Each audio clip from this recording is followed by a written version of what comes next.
Reading practice of a skit. Excuses. 8th English, State Board, Marathi Medium. The characters in this skit, Excuses, are Ritesh, a school student, and Mrs. Sen, his class teacher. The skit in between these two characters. The scene happens in a classroom. I am not taking the names of the characters, I am just reading it. May I come in, madam? Now, don't you think you are early? Pardon, ma'am? I mean for the second period. You are too early for the second period. I am so sorry. Ma'am, I am really sorry. I started well in time from home. You won't believe what happened. We will see. Let's hear the story first. What happened? Nothing short of an earthquake, I am sure. No, ma'am. Really, ma'am? Honestly, ma'am? Go ahead. I was walking to school as usual. I was halfway down the narrow lane that leads to the market. Suddenly I heard a scream from the main road. And of course you had to investigate. Yes, madam. I had to find out if someone needed help. And sure enough, there was this person lying near the pavement. He was groaning with pain. So, you took him to Dr. Jadhav? No, ma'am, I didn't get the chance. Just as I reached that man, another man came running out of the shop there with a packet in his hand. And the shopkeeper also ran out shouting, "Chor, chor, catch him." Amazing. Quite a handful for you to deal with and all at once. What did you do then? Yes, ma'am, but the most amazing thing happened then.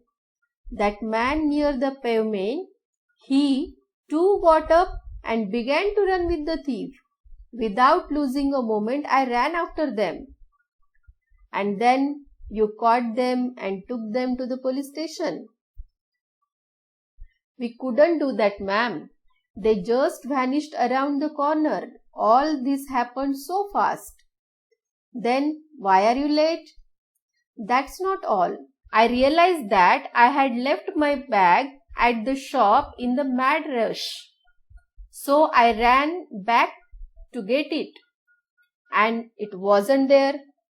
No, ma'am, it was there all right, but there was a huge, hairy brown dog sitting on it.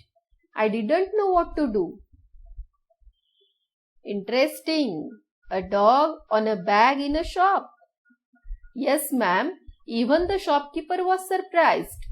He didn't know where the dog had come from. How that dog growled. We tried all kinds of things to make it move. Whistling, sleeping, and showing him the stick, but he wouldn't budge, and I couldn't leave without my school bag. But I see that you got your bag finally. Yes, ma'am. Finally the shopkeeper gave me some biscuits. I offered the biscuits to the dog and lured him away from the bag. Okay, so let's say that accounts for 15 minutes. But there's more, ma'am. The poor dog began to follow me to school. It looked so poor and lonely and small. Small? Did you say small? I mean young, ma'am. It was big in size, but it was only a puppy really. And it looked lost. Maybe it was looking for its mother or owner, and I thought it was asking for my help. So I began to inquire with the other shopkeepers and passers-by. But nobody could tell and couldn't leave it behind. And then you found the owner. Who was it? That's the funny part, ma'am. The puppy itself found the owner. It saw someone across the road and just bounded towards the person. I was so relieved. Then I turned and ran straight to school. Good boy. Now that your good deeds are done, there's something else you can do. There's a story writing competition coming up. Would you like to send an entry? Who, ma'am? Me, ma'am? Now? I wouldn't know what to write.